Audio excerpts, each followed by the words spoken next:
బుర్ర పిచ్చుకలు. రాత్రి రాత్రి స్వదేశీ మేళ జరుగుతుంది మన కరీంనగర్లో. చూద్దామని అయితే వెళ్ళిన.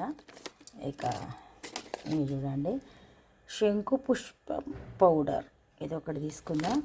ఇక జవాది, తర్వాత ఇదేమో జలుబుకు ఉపయోగపడుతుంది అంటే ఇది ఒకటి తీసుకున్నా. ఆయిల్ కొంచెం రేట్ ఎక్కువ అనిపిస్తాయి కానీ ఇక న్యాచురల్ ఇవి ఉంటాయి కదా స్వదేశీ మేళ అంటే అన్ని మన చూడండి. శంకు పుష్పాల పౌడరు చాలా కంటికి మంచిది, కేశ వృద్ధికి, బీపీని తగ్గిస్తుంది, అరుగుదలకు ఉపయోగపడుతుంది, క్యాన్సర్ నివారణకు, బరువు తగ్గుటకు, అలసట దూరం చేస్తుంది, రోగ నిరోధక శక్తిని పెంపొందిస్తుంది. ఇవన్నీ ఉన్నాయట. మరి చూద్దామని అయితే తీసుకున్నా. ఇక అక్కడ ఇవన్నీ కూడా ఉన్నాయి. ఒకటైతే ఇది కూడా తీసుకున్నా. ఇది మా బీర గింజలు అంటారు ఇవి. మా బీర గింజలు ఆల్రెడీ నేను తాగుతున్నా. ఇప్పుడు కట్ చేసి తాగుదామని మీకు చూపిస్తున్నా. ఇప్పుడే ముగ్గులు వేసుకొని వచ్చిన. ఇక ఇప్పుడు కట్ చేసి వాటర్లో వేసుకొని తాగుదాం. ఆల్రెడీ చిట్టి పిట్టలన్నీ తిరుగుతున్నాయి. అయితే కోతులు వచ్చి మన పాల ప్యాకెట్ చింపేసినాయి. ఇప్పటిదాకా అది క్లీన్ చేయడానికి చాలా టైం పట్టింది. ఇంట్లోకి వచ్చిన. ఇక చూడండి, గ్లాస్లో తాగడానికి వాటర్ తీసుకున్నాం. ఇగో మా బీర గింజలు అంటే ఇట్లా ఉంటాయి, చిన్నగా నల్ల నువ్వుల్లాగానే ఉంటాయి, కొంచెం పెద్ద సైజు ఉంటాయి అంతే. ఇవి వాటర్లో వేసి కలపాలి. అయితే నైట్లో నానబెట్టి మార్నింగ్ లేవడంతో కొందరికి థైరాయిడ్ అట్లా ఉంటే ట్యాబ్లెట్ వేసుకుంటారు కదా, ఆ ట్యాబ్లెట్ వేసుకున్న తర్వాత పావు గంటకు, లేకుంటే మామూలుగా ఆరోగ్యంగా ఉన్న వాళ్ళు అయితే లేచిన తర్వాత తాగితే అయిపోతుంది. అయితే నిన్న నైట్లో నానబెట్టేది ఉండే, నేను నానబెట్టలే. అయినా కానీ ఇప్పుడు మనకు టైం పడుతుంది కాబట్టి ఇప్పుడు నానబెట్టి చూపిస్తున్నా మీకు. మళ్ళీ మర్చిపోతా, అందుకని ఇప్పుడే చూపిస్తున్నా. ఇక చూడండి, మనం వాటర్లో వేయడంతో ఇట్లా అవుతుంది. సేమ్ చియా సీడ్స్ అవుతాయి కదా, లావు ఉబ్బుతాయి కదా, అట్లనే అవుతాయి. నైట్లో నానబెట్టుకొని మార్నింగ్ తాగితే అయిపోతాయి. మొఖాలు నొప్పులు ఉన్న వాళ్ళకు జనరల్గా గుజ్జు అరిగితే నొస్తాయి అంటారు కదా, ఇక అట్లాంటి వాళ్ళకు ఇది పెంపొందిస్తుంది గుజ్జును అని అంటారు. నేను ఒక నెల రోజులు తాగిన తర్వాత నాకు మొఖాల నొప్పి కొంచెం తగ్గింది, అసలు కొంచెం కాదు లేదు. అందుకని నేను మళ్ళీ నిన్న అక్కడ కనిపిస్తే తెచ్చుకున్నా. ఇక చూడండి ఎంత బాగుంది. ఇట్లా మొత్తం కరిగి తెల్లారిసరికి లావుగా మారుతాయి, తాగొచ్చు. ఈరోజైతే నేను ఒక హాఫ్ అన్ అవర్ తర్వాత తాగుతా. ఇక రేపటి నుండి నైట్లో నానబెట్టి ఉంచుకుంటా. ఇట్లాంటి పెద్దవాళ్ళు ఆచరించినయే కదా మళ్ళీ ఇప్పుడు మనకు చెప్పేది. అట్లాంటివి కొన్ని పాటించడానికి ప్రయత్నం చేయాలి. టైం అయినా కొద్దీ లావుగా మారుతాయి గింజలు. చూడండి, మామీర గింజలు నానబెట్టినాం కదా, ఇట్లా మారినాయి. నైట్లో అయితే ఇంకా ఫుల్గా లావుగా అవుతాయి. ఇవి చూడండి మీకు లోపల సేమ్ సియా సీడ్స్ లాగానే కానీ కొంచెం ఇంకా లావుగా ఉంటాయి. ఇక ఇవి ఒక 5 నిమిషాలు రిలాక్స్గా కూర్చుండి తాగితే బాగుంటుంది. అయితే ఇవి నైట్లో నానబెడితే లోపల గింజ కూడా మొత్తం నానిపోతుంది, అప్పుడు మనకు పూర్తి ప్రయోజనం చేకూరుతుంది. అట్లా ఇప్పుడు ఇది తాగుతా. మరి నేను వాటర్ కూడా చిక్కగా మారుతుంది. కూర్చో, అంతేనా? నాకు ఇచ్చినాకనే మేము అందరికి ఇస్తావా? సరే, ½ కేజీ జోకు నేను ఉట్టిగానైతే పంపగాని ½ కేజీ జోకు ఇటు కూర్చో. అవునా? 10 రూపాయలు కరివేపాకు వేసేటి అన్నీ గుర్తుకొస్తున్నాయి. వంకాయలు వద్దు, ఫ్రిడ్జ్లో ఉన్నట్టున్నాయి చూసేస్తా. గుత్తి వంకాయ అన్నీ చెప్పు. ఇక ఇంకేమేం చేయొచ్చు? చింతపండు జోకు, ఈ కరివేపాకు దాచేస్తా. మరి ఇంట్లోనే చింతపండు వేసుకోవాలి.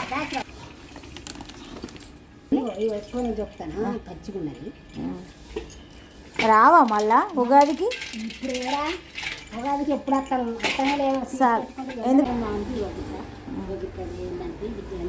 మొన్న మా తోటకాడ కాయలు బాగున్నాయి చెట్టుకు, కానీ తెంపేటోళ్ళు లేరు. చెట్టుకు మస్తున్నాయి, 2 చెట్లకు ఉన్నాయి, కానీ తెంపేటోళ్ళ వాళ్ళకి కొంచెం ఉంటే చింతకాయ చట్నీ పెట్టేటప్పుడు తెస్తే బాగుండు కదా. మరి లేదా? నేనే పెట్టలే, ఏం చేయాలి? అయ్యో, నువ్వు పెట్టలే? పెట్టడానికి ఎత్తలేదు. అయ్యో, మరి ఇది ఎట్లా? ఇది చిన్నగా ఇట్లా కొద్ది ఒక మండకైతే మొత్తానికి చింతపండు తీసుకున్నా, ఇక తను వెళ్తుంది. మనం బ్రేక్ఫాస్ట్ చేసుకుందానండి. నేను అరుణానందగిరి. ఈరోజు మన బ్రేక్ఫాస్ట్ బియ్యపు రవ్వ ఉప్మా, తెలంగాణ స్పెషల్ అనుకోవచ్చు. అయితే ఇది బియ్యం కడిగి ఆరబెట్టి 2 రోజులు అయిన తర్వాత మనం మిక్సీ పట్టుకున్నాం. ఒక్కొక్కసారి ఒక రోజుకే ఆరిపోతాయి, తెల్లవారు కూడా వేసుకోవచ్చు. ఇక్కడైతే ఈ రవ్వ, జల్లించిన రవ్వ, కొద్దిగా ఆయిల్, ఇంత పసుపు వేసి కలపాలి. చేతితోటి కలపచ్చు. నాకు ఇక్కడ కట్ అయింది, అందుకే నేను కలుపుతలేను. ఇక్కడైతే ఆయిల్ వేసిన, ఇది మంచిగా మిక్స్ చేయాలి. టైం ఉండేది ఉంటే ఒక పావు గంట ముందుగా కలిపి పెట్టుకుంటే బాగుంటుంది. ఇక మనకు పొద్దున ఎప్పుడు ఆగమాగం గందరగోళం అన్నట్టు ఉంటుంది. ఇంకా సరే ఇట్లా కలిపితే కొంచెం మంచిగా అవుతుంది రవ్వ. ఇక చూడండి, దీనికి మెయిన్గా కావాల్సింది పచ్చిమిర్చి, ఉల్లిగడ్డ, కరివేపాకు చాలా ఎక్కువ ఉంటే సూపర్ ఉంటుంది. ఎండుమిర్చితోటి చేసుకోవచ్చు, పచ్చిమిర్చితోటి చేసుకోవచ్చు. ఇప్పుడు ఫ్రెష్ పచ్చిమిర్చి ఉన్నాయి కాబట్టి నేను పచ్చిమిర్చి వాడుతున్నా. మీకు పచ్చిమిర్చి లేకుంటే ఎండుమిర్చితోటి అయినా చేసుకోవచ్చు. బాగా ఏదో ఇక్కడ కట్ అయింది చేతు, అందుకని ప్రతిదీ దాంట్లోకి పోతుంది. ఇక్కడ మనం మినపప్పు వేస్తున్నాం. మీరు శనగపప్పు, తర్వాత పెసరపప్పు కూడా వాడుకోవచ్చు. ఈ ఉప్మాకు మెయిన్గా అట్లా వాడుకోవచ్చు. ఇక ఫ్రై అవుతూ ఉంటాయి పప్పులు. ఇది మంచిగా కలుపుదాం.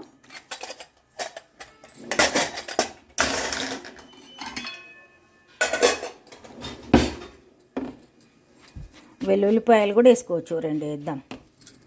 చూడండి, వెల్లుల్లిపాయలు కూడా ఒక 2-3 కట్ చేసేయాలి. ఇది కొంచెం మంచిగా వెల్లుల్లిపాయలు వేస్తే బాగుంటుంది. ఒక డిఫరెంట్ టేస్ట్. రెగ్యులర్గా తినే వాళ్ళకే ఎప్పుడో ఒకసారి, నెలకో 2-3 నెలలకో ఒకసారి వీలు దొరికినప్పుడు చేసుకుంటే బాగుండనిపిస్తుంది. కలరు అట్రాక్షన్ ఉండదు, కానీ టేస్ట్ పరంగా చూస్తే మంచిగా ఉంటుంది. ఇది పాలు కూడా అయినా ఇబ్బంది చేద్దాం. ఆయిల్లో కూడా ఫ్రై అవుతుంది కాబట్టి ఇక మంచిగా తొందరగా మామూలుగా మనకు ముంబై రవ్వలాగానే ఉడుకుతుంది. పప్పులన్నీ ఫ్రై అయినాయి. ఇక ఇప్పుడు ఈరోజు మన కరివేపాకు ఫ్రెష్ ఉంది, ఇప్పుడే ఫ్రెష్. ఊర్ల నుండి వచ్చే వాళ్ళ దగ్గర నేను ఎక్కువ వెజిటేబుల్స్ కొనడానికి ప్రయత్నం చేస్తాను. ఎందుకంటే వాళ్ళు కొన్ని ఇంటి దగ్గర వాళ్ళ కోసం పెట్టుకున్నాయి కదా, ఇక మందులు అట్లాంటివి ఏమయ్యారు. అందుకని రెగ్యులర్గా వచ్చేవాళ్ళు మనకు కంపల్సరీ ఇచ్చిన తర్వాతనే బయటకు వెళ్తారు. ఇక సరే, ఇక వాళ్ళకు ఏదో మనకు కూడా ఫ్రెష్ కూరగాయలు దొరుకుతున్నాయని ఒక సంతోషం.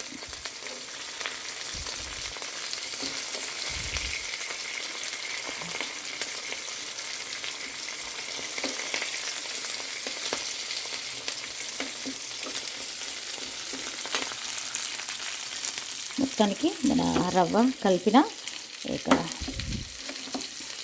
పక్కకు వాటర్ బాయిల్ అవుతుంది. మనం రవ్వ వేసుకుందాం. ఇప్పుడు రవ్వ మనకు ఎన్ని గ్లాసులు అంటే అన్ని వేసుకోవచ్చు. ఇక నేను ఎప్పుడు చెప్పినట్టే మనం టీ గ్లాస్ ఉంటాయిగా, దాంతో ఒకటి వేస్తే ఒకరికి సరిపోతుంది. లైట్ క్రీమ్ కలర్ వచ్చింది చూడండి. మనం పసుపు వేసినాం కదా, కొంచెం వైట్గా కాకుండా ఒక కలర్ వస్తుంది. అంతకుముందు అయితే కొంచెం లైట్ ఇంకా నిమ్మపండు కలర్ కూడా వేసుకునేటోళ్ళు. ఇక ఈ గ్లాస్ తోటి ఒకటి వేస్తే ఒకరికి సరిపోతుంది. ఇక చూడండి, ఉప్పు కూడా వేద్దాం. కొంచెం పసుపు ఇంకా కూడా వేసుకోవచ్చు, కాకపోతే మనకు అంత కలర్ కాకుండా ఇట్లా క్రీమ్ కలర్ లాగా వస్తే బాగుంటుంది.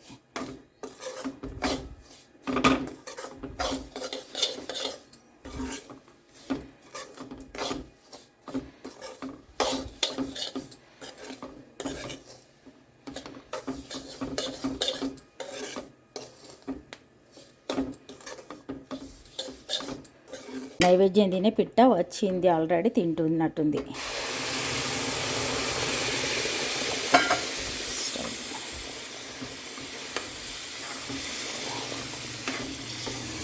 ఇది పొడి పొడిగా రావడం, ముద్దగా రావడం అనేది మనం చేసే మనం బియ్యం ఆరబెట్టుకొని చేసినాం కదా, దాన్ని బేస్ చేసుకొని రవ్వ ఉంటుంది. మన బియ్యం పాతవి అయితే పొడి పొడిగా వస్తుంది.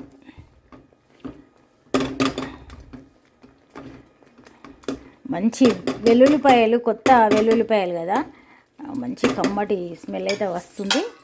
మూత పెడదాం. మంట మీడియం ఉంచాలి, ఎందుకంటే మరీ తక్కువ పెడితే ఇది అంత తొందరగా ఉడకది. అర్జెంట్ కూడా ఉంటుంది మనకు, మార్నింగ్ ఎట్లా ఒకసారి పక్షులు చూద్దాం. అబ్బా భలే రాగానే వాటర్ మిలను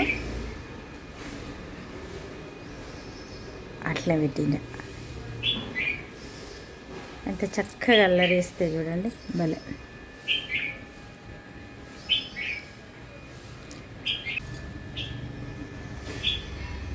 చెట్టు మీదకి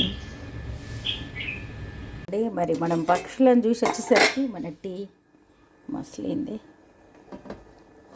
ఒకప్పుడు ఇది ఇప్పుడు మసలేది ఇది గిన్నెలు ఉన్నది డికాషన్ అంటారు కదా. ఇప్పుడు కొత్త వాళ్ళకి ప్రతిదీ ఏది తెలియనట్టే ఉంటుంది. ఆ డికాషన్ని కూడా తాగేటోళ్ళట పాతకాలంలో. అంటే అప్పుడు మరి పాలు కాస్ట్ తక్కువనే, అన్నీ తక్కువనే, కానీ తలనొస్తుందంటే డికాషన్ తాగేటోళ్ళట. ఇక మరి పాలు వేస్తే తలనొప్పి తగ్గుతుందా లేదనా మరి ఎందుకో తెలియదు అంత రీజన్. కానీ మొన్న ఏదో చుట్టాల దగ్గరికి వెళ్ళినప్పుడు అక్కడ ఒక డిస్కషన్ వచ్చింది. అప్పుడు వాళ్ళు చెప్పిండ్రు తలనొస్తే డికాషన్ తాగేటోళ్ళం పాతకాలంలో అని. అప్పుడు అందరినీ చూపించలేం కాబట్టి నేను చెప్పలేదు. అప్పుడు మరి పాలు అందరికి ఉన్నాయి కదా, పాలు తక్కువ ధర అందరికి ఉన్నాయి కదా, డికాషన్ ఎందుకు తాగిండ్రు నేను అడిగితే అంటే అప్పుడు ఆలోచన విధానంలో ఇప్పుడైతే మనం ఒక ప్యాకెట్ అయిపోతే అవసరం ఉంటే ఇంకొకటి కూడా తెచ్చుకుంటాం మనం. కానీ అప్పుడు అట్లా కాదు. ఒకటి ఏదన్నా ఉంటే ఆ పాలు ఉన్నాయంటే మళ్ళీ ఆ పర్పస్ దేనికోసం తెచ్చుకుంటారో దానికోసం వాడేటోళ్ళు. తలనొప్పి అంటే డికాషన్ తాగేటోళ్ళం అని చెప్పిండ్రు. సూపర్గా అయితే ఉడికిపోయింది మెత్తగా. నేను అనుకున్నట్టుగానే ఉడికింది. ఎందుకంటే నేను కొద్దిగా ఆయిల్ వేసి కల్పించిన తర్వాత నూనెలా కొంతసేపు వేయించిన, వేడి నీళ్ళు మసలే నీళ్ళు వేసినాం. ఇక పర్ఫెక్ట్ ఉడికిపోయింది. సేమ్ ముంబై రవ్వ ఎంత టైంలో అవుతుందో అంత టైంలో అయింది. సన్నగా ఉంది చూడండి. నూక రవ్వ అంటాం మేమైతే, తెలంగాణలో నూక అంటారు, ఆంధ్రాలో నూక అంటారు కదా.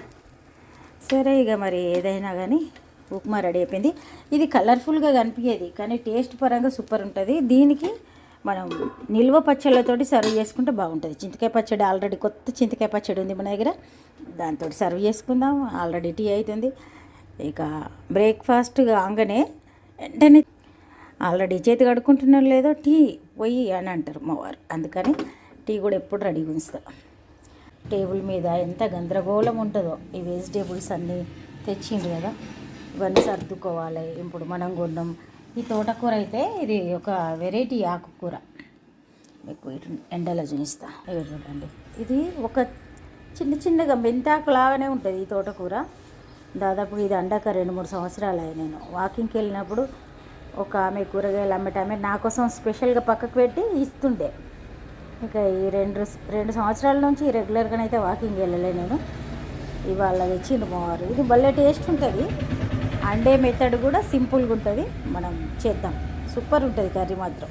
మా రెడీ అయిపోయింది, సర్వ్ చేసుకుందాం. ఇక భలే తయారైంది చూడండి. ఇది పాత బియ్యం కాదు, పాతది ఏది ఉంటే మరీ పొడిగా ఇట్లా అసలు తినడానికి కూడా కొంచెం పెద్దవాళ్ళకైతే తినరు, అది అట్లా ఉంటుంది. ఇది పాత బియ్యం ఏం కాదు, మామూలుగా ఉంది. అట్లనే ముద్దలాగాలి, మంచిగా ఉంది. ఇక చూడండి, 3 ఇడ్లీలు తినే అంతా తినాలి కంపల్సరీ. ఇక లంచ్ టైం దాకా ఏం తినకుండా నడుస్తుంది. ఇక చూడండి ఎంత సూపర్ పచ్చడితోటి, చింతకాయ పచ్చడి రీసెంట్గా పెట్టినాం కదా, పోపు వేసిన ఆల్రెడీ. మా వారికి ఇస్తే ఇప్పుడు చాలాసేపటి నుండి అల్లరి చేస్తున్నాయి, మన మాటలు వినబడితే పోతాయి. పూజ సంపూర్ణమైంది. ఈరోజు శనివారం సందర్భంగా గోవిందనామాలు చదువుకున్నాం. ఇక దీపం నైవేద్యం సమర్పిద్దాం. హారతిస్తున్నా. ఇక గంట కొట్టుకుంటే ఇస్తాం. మరి శ్రీకాంతాయ కళ్యాణ నిధేర్దినాం శ్రీ వెంకట నివాసాయ శ్రీనివాసాయ మంగళం.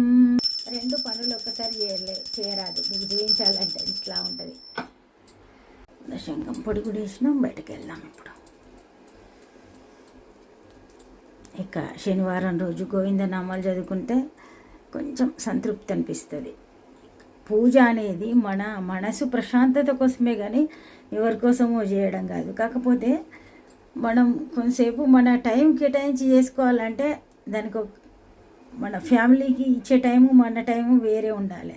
అందుకని పొద్దున్నే అందరికంటే ముందు లేచి పూజ చేసుకుంటే మన ప్రశాంతత, మనకి ఇష్టం ఉన్న ప్రశాంతత దొరుకుతుంది. ఒకవేళ తొందరనే బ్రేక్ఫాస్ట్ చేసి పంపించేది ఉంది, ఈరోజు వాళ్ళకు తొందర ఉందంటే ఇంకా వాళ్ళు వెళ్ళిన తర్వాత మనం అనుకున్నది చేసుకోవడం ఏదో రకంగా. నేను అరుణానందగిరి ఈరోజు మరి మన వంట ఇక్కడ చూడండి, తోటకూర చేస్తున్నా. తోటకూర చేయడానికి పచ్చిమిర్చి, ఉల్లిగడ్డ కట్ చేసిన. ఇక్కడైతే ఆయిల్ వేసిన, టైం లేదు ఇంక అన్నీ చెప్పడానికి, చాలా లేట్ అవుతుంది. జీలకర్ర వేస్తున్నాం. ఫస్ట్ అయితే మనం జీలకర్ర వేసుకుందాం. ఇది చూడండి, మనం కొన్ని కూరలు వండుకోవాలంటే ఒక 10-20 ఐటమ్స్ ఉంటేనే ఆ కర్రీ చేయొచ్చు. కానీ ఈ తోటకూర చాలా సింపుల్గా, మళ్ళీ తోటకూరలో కూడా ఎన్నో రకాలు ఉంటాయి. ఇదైతే తోటకూర కిందికే వస్తుంది, కాకపోతే తోటకూరనే, ఇది తోటకూరనే కానీ సేమ్ మనం మెంతాకు ఎట్లా ఉంటుందో అట్లా ఉంటాయి. తోటకూరనే ఆకులు, కానీ మెంతాకు ఎంత సైజు ఉంటుందో అట్లా ఉంటుంది. ఇది తక్కువనే కనిపిస్తుంది మనకు, అప్పుడప్పుడు వచ్చినప్పుడు తెచ్చుకోవాలి. దాదాపుగా 2 years అవుతుంది కావచ్చు నేను ఇది వంట చేయక.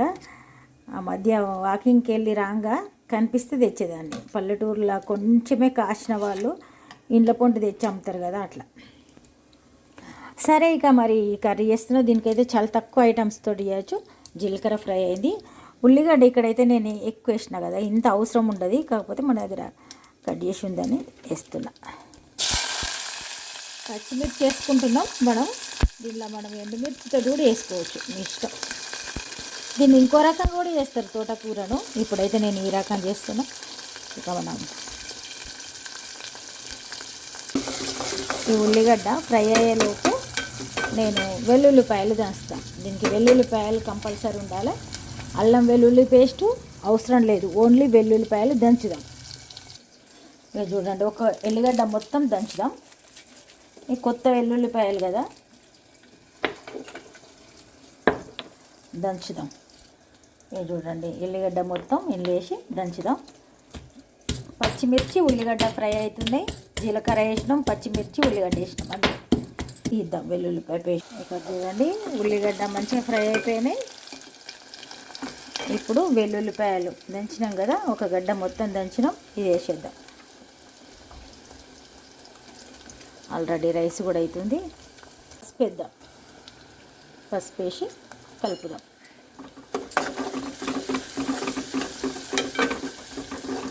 వెల్లుల్లిపాయలు నూనె వేయంగానే మంచి కమ్మటి ఫ్లేవర్ అయితే వస్తుంది. భలే. ఈ టైంలో మనం ఇది 3 సార్లు కడిగిన తర్వాత నీళ్ళు అనుకుంటా ఫస్టే మనం ఒక జాలి గిన్నె లేచైనా ఉంచుకోవచ్చు. ఇక నాకు ఎప్పుడు గందరగోళమే ఉంటుంది, ఎందుకంటే ఈ రోజైతే తొందరనే చేస్తున్నా. పూజ అయిన తర్వాత వెంటనే వంట స్టార్ట్ చేసిన. మార్నింగ్ కొంచెం బ్రేక్ఫాస్ట్ టైంలోనే లేట్ అయింది ఈరోజు. ఇక చూడండి, ఇట్లా వచ్చింది కదా, దీని మీద మూత పెడదాం. ఒక్క 2 నిమిషాల ముందు రైస్ అవుతుందని తొందరగా జాలి పెట్టిన. ఇక అది అవుతుంది. ఇక్కడ చూడండి, ఇంతకుముందు మనం ఆకేసినాం కదా, ఇప్పుడు ఉప్పు, కారం. దీనిలో ఏ మసాలాలు కూడా వేయాల్సిన అవసరం లేదు. అయితే ఈరోజు పచ్చిమిర్చి చాలా కారంగా ఉన్నాయి, ఈరోజు తెచ్చినాయి అవి. ఇంత సరిపోతుంది. ఇక చూడండి, చింతపండు కూడా వేయాలి. చింతపండు నేను మార్నింగ్ తీసుకున్నా కదా, ఆ చింత గింజలతోటే ఉంది, ఇదే వేస్తున్నా నేను ఈరోజు. మన దగ్గర పండు కూడా ఉంది, కాకపోతే వాళ్ళ తీసుకున్నాం కాబట్టి ఇస్తున్నా. సరే, ఇప్పుడు కలిపి మూత పెట్టి ఇక మగ్గించుకోవడమే. దీనిలో ఏం చేయాల్సిన అవసరం లేదు, వాటర్ గిట్ట వేయాల్సిన అవసరం లేదు. ఇక ఒక 2 నిమిషాలు అన్నం అవుతుంది. అన్నం అయిన తర్వాత ఈ జాలి పెడతా కర్రీ కింద. మనము కూర కింద జాలి పెట్టినట్టయితే కూర మాడది. ఇక తోటకూర కదా, తొందరగా అయిపోతుంది అనుకోవద్దు. దీనికి కూడా కొంచెం ఒక 10 నిమిషాలల్లో మగ్గుతుంది. అయితే ఫస్టే ఆకు మగ్గింది కదా అని అనుకుంటే అది కొంచెం పసరు వస్తుంది అట్లా. అందుకని తక్కువ మంట మీద ఉడికియాలి అండి. ఇట్లా వాటర్ జమ్ అవుతాయి. ఇక జాలి పెట్టినాం కాబట్టి ఏం కాదు, మంచిగా మగ్గిపోతుంది. చూడండి, 5 నిమిషాల తర్వాత ఎంత చక్కగా ఉడికిపోయింది. ఇగో ఇట్లా ఉంటుంది. దీన్ని మళ్ళీ మనం స్టీల్ వేరే గిన్నెలకు షిఫ్ట్ చేసుకోవద్దు, ఎందుకంటే దీని టేస్ట్ ఇంట్లో ఉంటేనే బాగుంటుంది. ఇంకొకటి, ఈ గిన్నెలా చేయడానికి కారణం ఇది ఇంట్లో చేస్తేనే బాగుంటుంది. కాకరకాయ పులుసు, శామగడ్డల పులుసు, తోటకూర, ఇట్లా కొన్ని ప్రత్యేకమైన కర్రీస్ నేను ఇంట్లోనే చేస్తా. మస్తు మంచిగా ఉంటుంది. హ్యాండ్మేడ్ గిన్నె ఇది, ఎప్పుడో నేను చిన్నప్పటిది. సూపర్ ఉంటుంది కర్రీ అయితే. ఇగో ఇట్లా వచ్చింది చూడండి ఎంత బాగుంది. ఇక కూర అయింది కాబట్టి ఇప్పుడైతే చల్ల చేసి పెడతా. ఇక ఈరోజు ఈ వీడియో ఇక్కడితో ఎండ్ చేద్దాం. రేపు ఒక మంచి వీడియోతో మళ్ళీ వెళ్దాం.